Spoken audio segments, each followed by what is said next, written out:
All right, well, welcome to another expert interview. As always, we just jumped straight in. Today's guest is Justin. Justin, tell us who you are, man, and what you do. Man, well, first, Evan, thanks for having me on the show. I really adore you and what you got creating on your side. But Justin Peters, co-founder of SimplePod Studios, we're a podcast launch and management company. Been podcasting for 4+ years and really loved it so much that I built a business around it. So we help the small business service providers build, grow, maintain their podcasts so they can accomplish their business goals. I love it, man. Let's talk about your story. I always like to hear kind of how'd you get here. And so give us the short version, right? Like how'd you end up in the podcasting world? Talk us through it. Yeah, no, my story actually starts in a very confused and I don't know, dumbfounded place. I was worked for a company for 7, almost 8 years and just got bored, honestly. There wasn't too much wrong about it. I love the employer and who I was working for. I was just kind of itching to do something more. I made a quick jump to another similar employer and realized that was not the right fit for me, culture-wise, job fit-wise, all of the like. But then I was there 3 months into the job, realizing I don't want to actually be here, but I don't actually know what I want to do after this. And I had this conversation with a recruiter, and he kind of changed the course of my life by asking me a simple question. He said, "Are you really going to spend the next 9 months of your life?" Because I told him this really dumb thing. Now looking back, I'm like, I'm going to make it to the 1 year mark. And then at the 1 year mark, I'll start looking for a different job. I just don't want to do the whole blemish on the resume, all of that. And he's like, Justin, you're going to waste 9 months of your life just because of this social standard that's out there that you have to be at a job for 1 year. It's like, that's really great. And then he also gave me this awesome advice that why don't you just like take a sabbatical, like create some white space for yourself.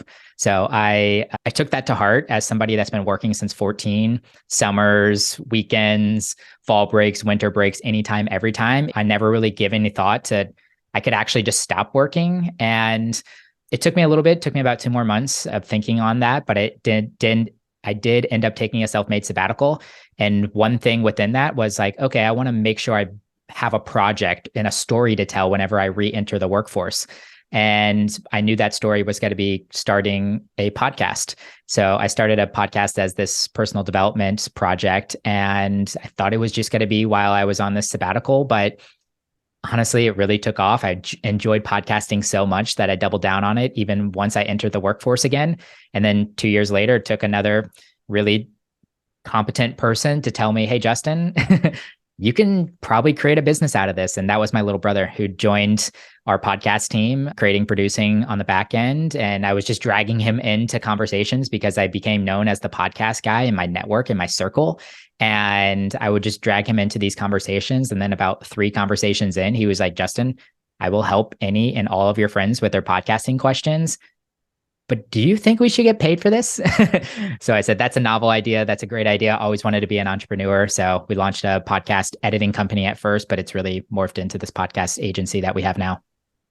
That's so I love this story. And I love those moments of like reflection, right? Like, why am I here? And like, what am I passionate about? And it changes. Sometimes you do a decade, right? And maybe if you're listening to this, you might be in that mode, right? You might be 3 days or 30 years into something going, man, I want something different. I want something new.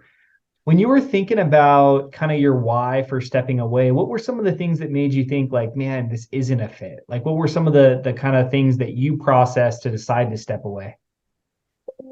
I think it was easy for me. I'm somebody that career and business mean a whole lot to me. I think some people in their life, it's relationships, or it could be health, or it could be family, all of these kind of big segments. And of course, those are things that I do care about as well. But the pillar that's always really lit me up and got me excited was my career. And I just woke up and realized I wasn't really enthused to jump out of bed and get into work, however I was defining work at the time. So I think I knew probably earlier than expected that I think I just needed to, mix this up a little bit, especially somebody that puts a lot of emphasis on it. It was draining me and my energy levels weren't quite there. And if I don't have enthusiasm around the pillar that gave me the most excitement, it was just draining these other pillars that made up my life. So yeah, I think it was more of a gut feeling than anything super tangible. But at the end of the day, I just wanted something different. And I realized through my 20s that you don't have to have this like thought out well put together career path, you can just enjoy some of the serendipity of life and see where it takes you. The energy thing is a good thing to think about, and we talked about this before we hit record. Energy burnout happens even if you're excited, right? Yes. And so you've got to really pay attention to that. And I've had mentors say that too, like, hey man, like you don't seem like yourself. And that doesn't mean like something is wrong. They're just saying like, dude, your energy level's not there. Like, what have you been working on? Or when's the last time you took time off? Or when's the last time you took a break?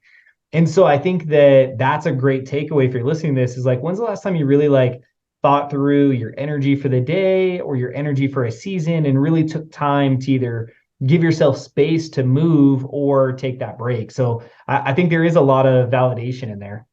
No doubt. And that's how I knew podcasting was honestly the right fit for me.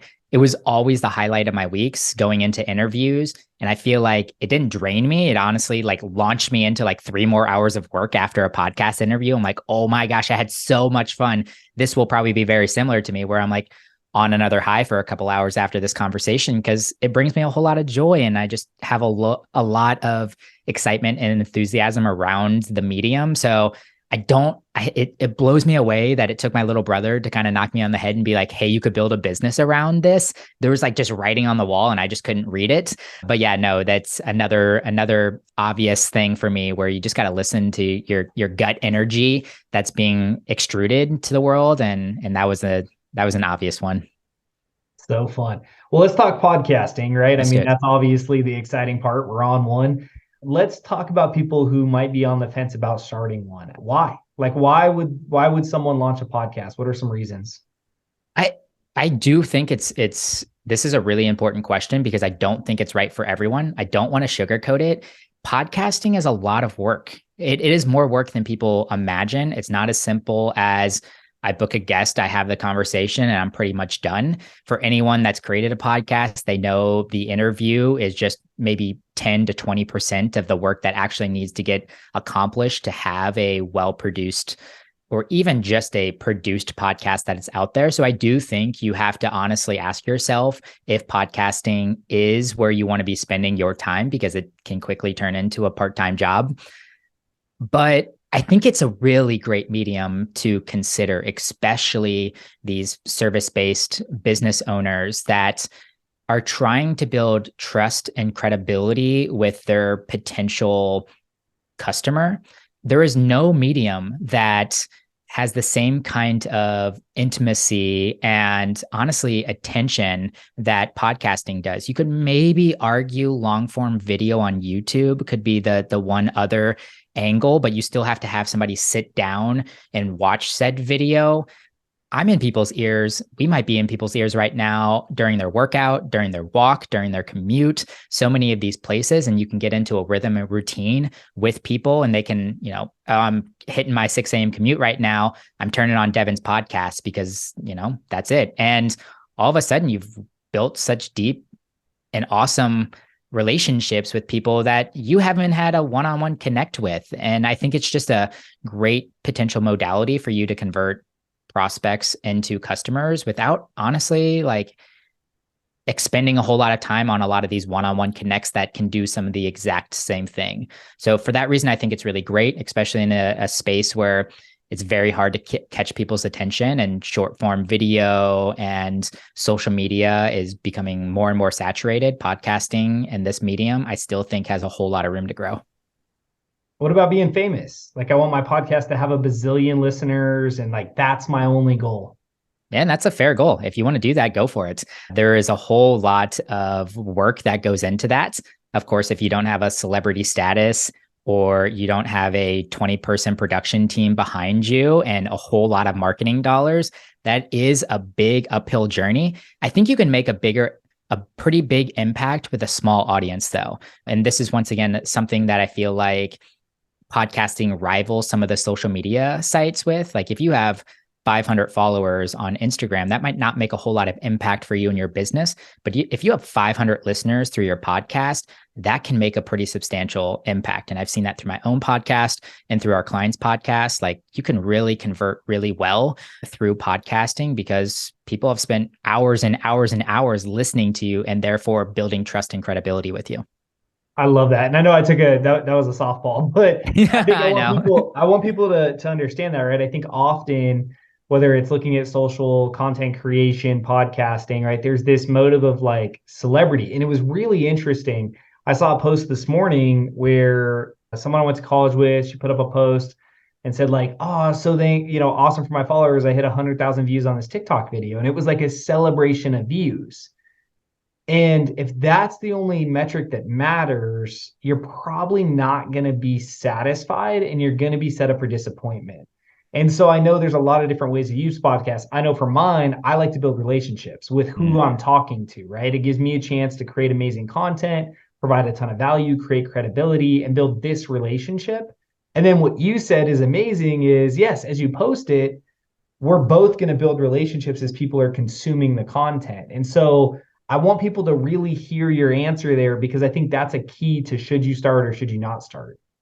I love that in that answer that you just gave, the amount of listeners or even the listener at all wasn't necessarily a consideration. There is so much, and this is why I think podcasting is so valuable too. There's so much tangible benefit outside of just how many people actually listen to this podcast episode. The relationships that I build with the guests that come on my show is far to none of anything else in terms of tangible benefit that I got from the podcast. Also, there's a ton of skill building in this space. Of course, public speaking, communication being one of them, but also marketing and copywriting and a whole lot of other things that you get to practice on a routine basis of producing a podcast. But the thought leadership and the personal branding aspect of podcasting can be very substantial. And then I have a couple of clients that use podcasting as a top of content funnel strategy, meaning I shoot a 30-minute podcast video style. I convert that to both video and audio long form and get it on all the podcast players. I snip that down into shorter videos that go on my YouTube. And then I snip all of that down to Instagram Reels, TikToks, and YouTube Shorts. And then also I can pull quotes or just episode graphics. And all of a sudden I've created 20 pieces of content out of one podcast episode. And of course, there's work that has to be done to create and do that, but you don't have to always be in this content creation mode. You can kind of build from one kind of core piece of content and then go from there. There's always a point where I say go back and re-listen. That's probably the segment. Is maximizing content, I think, is something people don't pay attention to, right? And content creation is one of the reasons I launched my podcast because I realized that some of these people on my network were struggling to create awesome content. And it's easy. Let's hit record. Let's talk about it in a way that just lets you talk about where you're uniquely skilled.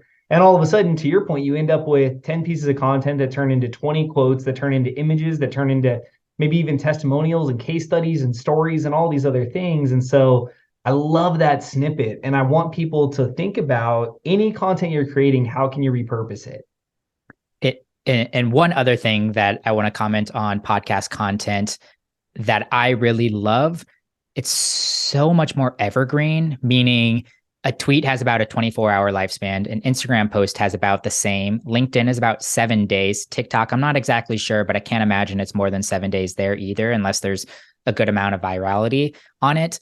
I get downloads from podcasts that I produced and published 3 years ago. I might get a comment or a message on something 3 years ago, especially if it has the right search terms or a particular kind of guest. That is still doing some work for me. And I can resurface that and use it at any point in time in email funnel chains as turning it into a blog post or resharing it as an answer to a specific question that I got. I just think the strategy around content and podcasting is vast and endless to an extent. Let's talk equipment and then we'll talk tools. Sure. So equipment wise, like it's you need everything for a podcast. You need nothing for a podcast. Like where can we start? What's the low, high? Give us kind of the rundown of equipment someone might need. Yeah, I think the only thing you should probably consider starting with is a microphone. You can get very affordable microphones for under $100. I'd be looking for something that is USB compatible, meaning you can just plug it straight into your computer. I often refer people to the Blue Yeti. I think it's a pretty solid starter microphone that's out there. The ATR 2100 is also a pretty popular brand. As you climb the ladder, you might want something more. I have a Shure mic right here, which is the SM7B. I love this. It's probably one of the last mics that I'll buy unless I just want to geek out about the tech and buy some other things. But yeah, I think that is probably the only piece of equipment you really need to consider buying. You might want a boom arm. If you're on video right now, you can see I have a boom arm coming in from the left-hand side here just to help move around if you really like that. But honestly, I wouldn't spend any time or energy thinking about that as you're getting going with your podcast. Go out there, order the Blue Yeti. It's got a kickstand already for you. And that's it. Like, that's where I would start. One piece of advice I would tell you though, whatever microphone that you buy, Google the microphone name and user guide, and then flip through the user guide and make sure that you're speaking into the microphone the right way. The Blue Yeti is one in particular that I see a lot of people speaking into wrong. People tilt the top of the microphone towards their mouth. It's actually front facing. So you need to be speaking into the front of the microphone. But once again, don't get overwhelmed with that. Just Google the microphone name, user guide, or specs, or something in that realm. You'll get that guide. And most of them will have a visual representation of how you speak into the microphone. Sweet. So not a super high barrier of entry. I see a lot of people who want to like build stages and setups and 9 cameras and 8 mics and 50 of these. If it, like, until you've started, right? Just start. Like, that's something I always work with my clients on, and I'm always advocate. Like, just start. If you think you want to do it, start, and you can upgrade, right? Yes. And so Yes. I love that advice, and I love that's what you said. So let's talk tools. Mm. I know there's some editing tools and things I like. Are there a few tools that people should check out that will make the back end of the process easier? Yes, Descript is probably the tool that I'm going to recommend the highest to both beginning podcasters and experienced podcasters. The tool is just absolutely amazing. It's easy editing. They have text editing. Therefore, like, you can highlight over a sentence and quickly cut that sentence out if you want. Also, there are a ton of great YouTube videos on Descript to how to use it. I would recommend people go out and learn how to use studio sound, which is very high level audio engineering. If you're not someone that's either interested in audio engineering or can't hire out audio engineering to get the right sound and quality, just simply learn how to use studio sound within Descript. And I think that will get you at least to a baseline level where it's pretty respectable. I will comment that I think the level and the expectation for audio quality has been rising pretty drastically over the last few years as so many podcasts get into this space and some of the bigger brands get into this space as well. I think listeners have a certain expectation for the audio or the quality of the audio that's out there. So I would put a little bit of emphasis on making sure that you're hitting par with that. But I don't think it's something that you have to spend hours and hours and hours either doing and or learning. Love it. And Descript is definitely my go-to as well. Is that what you edit in?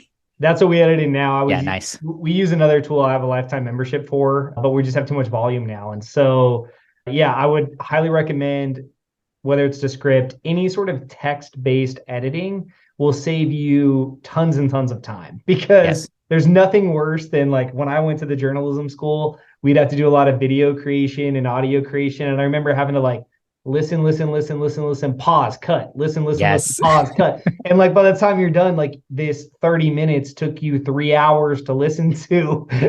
And you're so frustrated because you're trying to find these like little half-second marks, and like all that goes away with these tools. So just know that these tools exist.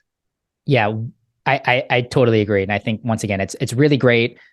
And maybe I'm a little biased. I think it's probably the first thing that you hire out if you want to make podcasting sustainable. Just go ahead and hire out an editor. But I think Descript has made this so much more approachable for many people for editing, and honestly, just the time that it saves so many people. I just couldn't recommend it. A little hack too. When we were first getting started, we applied for the educators discount, and we actually still get the educators discount because our podcast has a personal finance lens to it. And I pay $5 a month for Descript, like an insanely low amount for it. But I still think it's very, very affordable, regardless of what platform that you're in. And you can invite your team in, and everyone can collaborate and comment on different aspects of the podcast. It's so good. And I'll throw out one other software that might be worth looking into. This is a fan favorite of mine in the industry, and that is called Podpage.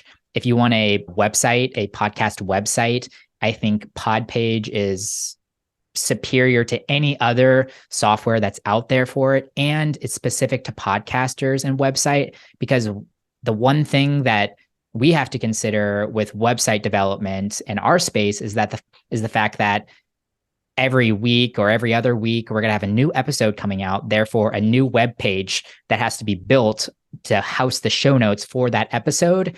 Podpage does that automatically for you. It connects with your RSS feed. It grabs all the information from your feed, and then it creates a new website page for each of the episodes that get produced. And you don't have to do anything, which is just amazing to me in terms of like, I'm down to do like some one-time work on things to get it to where I want to. But in terms of like maintenance task, I'm always looking, how can I get rid of this, automate this, delegate this? And Podpage is one of those that I have so many great things to say about.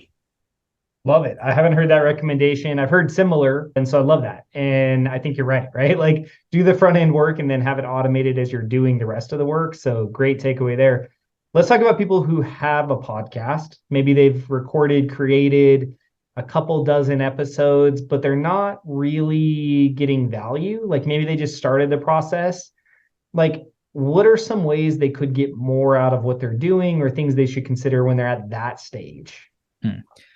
So assuming that you're probably 20, 30 episodes in, you are committed to podcasting. You're not going to pod fade on me. You've given it a little bit of thought. You've done some of the things, the audio quality level. You've done a little bit of prep for your conversations, or if you're doing solo cast, you prepare those as well. Some of those kind of low hanging fruits. I would go back to the very first question that I ask any of the clients that we onboard, and that's, what is the goal for your podcast? And I get very, very different answers for this. As you mentioned, what if I want to be famous and I want to get millions and millions of listeners? Cool. That's a great goal. I'm not going to deviate you from that. But many of the clients that we work with, that is not what they tell me. They tell me, I want to connect with other industry professionals. Like I want to have a platform to invite them on and make relationships with these people that I don't get access to now. Or it could be, I want to elevate my personal brand or my thought leadership in my industry. Starting with this is going to help me guide you in terms of how can I get more from my podcast? How can I get more ROI here? Because if we're talking about the fact that you want to connect with higher level people in your industry, or you want to use this as a marketing or a networking tool, then cool. Why are we considering your download metrics or your playthroughs on this? I would say let's ignore that for now. That's just a goat or a rabbit that you're going to chase that isn't worth it. And we need to be realizing, all right, let's make a list of 100 dream guests of yours. And let's start working on pitching those dream guests. And we're going to evaluate your ROI for your podcast off of how many people got crossed off this list in the last quarter. And that's more important to me. Also, that will help me or help you guide yourself and like, how do I build my podcast? For you, I'm guessing, Devin, this is all about relationship building with the guests that you have. That I bet, and you probably do this right on the back end, but you don't put so much emphasis on creating this like top-notch produced podcast, or you don't put so much emphasis in making sure that you get thousands and thousands of downloads from this. You're more concerned about the guest experience and making sure that you get to build relationships with each and every person. And that's a great trigger indication that your goal for the show is aligned with how much time and effort you're putting into the certain thing that is around this. Because once again, you can get so many different things from podcasting. Let's make sure that we're spending the time in the areas that you actually really want. So I'll give one more example too. If this is all about personal branding and thought leadership, once again, I'm probably not looking at download metrics. I might be looking at your impact on like your LinkedIn instead. And I might even guide someone away from guest interviewing. Like, why are you guest interviewing if you want your podcast to be elevating your personal brand? You don't need to do hour-long podcast episodes with guests. You don't need to have to edit hour-long podcast episodes and 2 separate audio tracks and deal with all of that and the software. No, maybe you need to have 10 to 15 minute solo cast episodes where it's you speaking on your subject matter expertise. And then we put way more emphasis on some short clips or some graphics or best quotes that are coming out of the podcast, so it elevates your brand. So I typically find in these conversations, Devin, that there's just a misalignment between what I am trying to get from the podcast and the actual ROI. Once I align those two and we get a real strategy on it, vanity metrics like downloads might go away. And then they're like, oh, yeah, I did meet 15 amazing people over the last quarter through my podcast. I am seeing real value from the podcast. Hmm. I love that. And I'll share something we're working on because I think it fits exactly where you just left off. I have a staffing client who wanted to hit big high level CEOs in certain industries. And so they sponsored a podcast. We sent out an automated 5 email sequence using a couple of tools, inviting them to come on the podcast. And what's great is you're able to have the conversation you couldn't have if all you were trying to do is sell. Yeah. And so it allows you to get into the room, build and nurture. And then what's phenomenal is I was hosting that podcast on their behalf. They sponsored it. They paid all the back end editing fees and whatnot. And one of those people now is a client, right? For me and for them, all because we just had this phenomenal conversation. And so I think that's something I want people to really listen to is like, how could you use it to open doors? It's no different than writing a book, right? I just started that process. And Congrats. his whole process there, right, is like using your book to open doors. And it's like, that's perfect. Like whether they're going to read the book start to finish, like probably not, right? But they might flip it open and get, the quick value. And then they might appreciate you're an expert because they can see the book. Mm-hmm. No doubt. No doubt. And it is okay to have multiple goals for your podcast.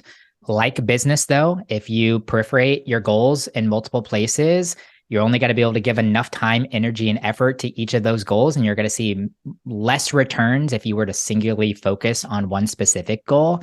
So it's okay if you want to build authority with your show, you want to make awesome connections through your guest, and you want to have a show that's growing and getting more and more listeners. That's fine. Just know that you're going to do each of those maybe at a subpar level if you weren't going to focus on just one aspect of that.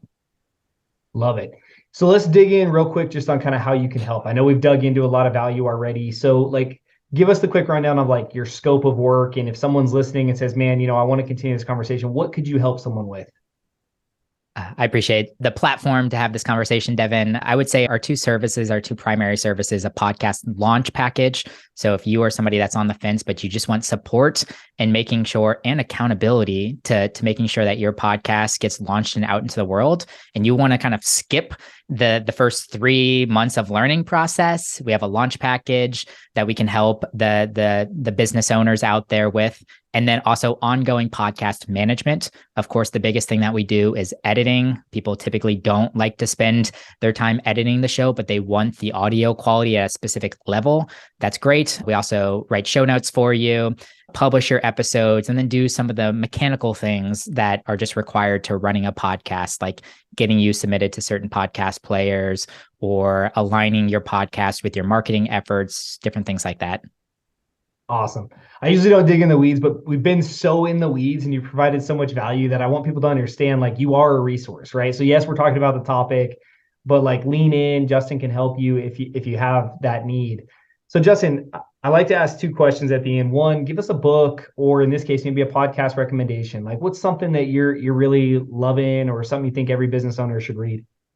Yeah, and just one more thing to follow up on what you were just mentioning there too. I'm not much of like a push salesperson. Legit, if you just want to have a 30-minute conversation with me about podcasting, I light up about podcasting. I love talking about it all the time. So if you're like, I don't know, I'm on the fence, Justin, can I ask you a couple of questions?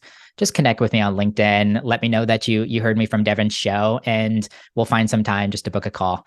In terms of recommendation, I haven't really been reading too much lately. It's just, I haven't made it a priority, but I did recently pick up a guest book and started plowing through this. And it's honestly one of my favorite books that I've read so far in 2023. It's called The 2 Hour Cocktail Party by Nick Gray. I don't know if you've had Nick Gray on your podcast or not before, but oh man, he has just ignited me and got me really excited about having 2 hour cocktail parties as a way for me to make friends, grow business connections, all the like. And his book is super tactical. And I'm a very tactical person myself and not much of a fluffy theoretical person. I'm like, nah, I want a script and a plan. And he gives that in his book.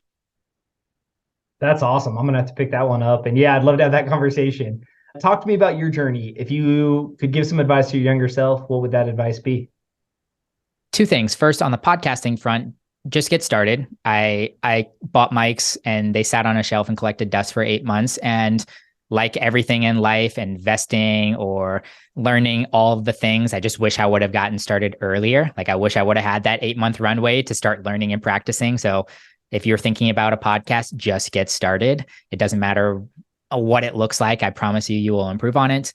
If I were to tell my 20-year-old something, I would just tell them that the unknown is very okay. And that honestly, there is so much joy in in that unknown and the serendipity of life. I launched into college thinking that I had to craft this entire career path for the next 40 years for myself, only to have my 25-year-old self completely beat up and lost and confused because my path was veering from what I thought it should be. And now at 29, realizing, holy cow, there is just like so much fun and kind of just going with the flow. Not to say that you shouldn't be planning and trying to, figure out the next steps in your life, but honestly, it's just so hard to do sometimes. So just give yourself some grace if you decide to change plans. Hmm. That first answer is one that's very common, right? A lot of people talk about time, but I love that second answer. There's a lot there. What did we miss? We've talked about podcasting. Like what topic have we missed? What information did we not talk about that you think is important? Honestly, I think you did a really great job asking me a ton of different questions. We could get all into the weeds about podcasting. I think it is so much fun. But once again, I just want to reiterate that I think there is so much space still left in the podcasting medium. There are as many people as there are starting podcasts. There are just as many exiting the podcasting space. So there's something called pod fading, which is essentially most podcasters fade out from making their show after 7 episodes. So there's a whole lot of that happening. Although you might be seeing a new friend of yours start and launch a podcast all the time. Yeah, it's been about steady. Apple Podcasts has about 400,000 active podcasts, meaning someone has produced a show in the last 30 days. I think there's a ton of space here. And I honestly don't think it's a medium where some of the big companies and big brands are eating up. Like a lot of people love indie podcasting out there. And I just think it's a really great opportunity if you're looking to invest in content creation. How do we connect with you? You mentioned LinkedIn. What are some other ways people could connect with you or learn more about what you're doing? Yeah, LinkedIn's the best place. Justin Lee Peters on LinkedIn, super active. You can't find me, go to Devin's page and you can see that we're mutually connected, or just reach out to me. I'm Justin at SimplePodStudios.com. Love it, man. I appreciate the time. I know you're busy. I know you guys are hustling and grinding and launching and doing really cool stuff. I always know with guests, I love the time before we hit record because we get to catch up and sync up and see what's going on in life. So Justin, I appreciate you, man. Thanks for the time. Yeah, man. It's been awesome. Thanks for having me on your show.